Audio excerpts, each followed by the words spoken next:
Short video కోసం అని చెప్పేసి నేను ఇంకా వ్లాగ్ చేస్తున్నాను, మినీ వ్లాగ్. సో వరేణి ఆ టైంలో వచ్చి అద్దంని చూస్తూ మాట్లాడుతూ ఉందనమాట. సో లేట్ చేయకుండా ఇంకా కిందికి వెళ్ళి బతుకమ్మ సెలబ్రేషన్స్ చూసేద్దాము ఎలా ఉంది ఏంటి అని చెప్పేసి. అండ్ చూసారు కదా ఆల్రెడీ కిందికి వెళ్ళేసరికి రెడీ అయిపోయి ఇంకా అందరు స్టార్ట్ చేసేస్తారు అనమాట. సో ఒక్కొక్కరు బతుకమ్మ కూడా చాలా చాలా అందంగా ఉంది, చాలా బాగుండింది కదా. సో నాకు చాలా బాగా నచ్చింది. సో ఇంకా చూసేసేయండి ఎలా ఆడాము ఏంటి అని చెప్పేసి.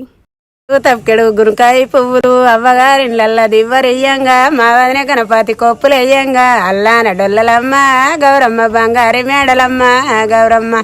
తప్కెడు శామంతి పువ్వులు అవ్వగారిళ్ళల్లా దివ్వరెయ్యంగా మా వదిన గణపతి కొప్పులు వెయ్యంగా అల్లాన డొల్లలమ్మ గౌరమ్మ బంగారి మేడలమ్మ.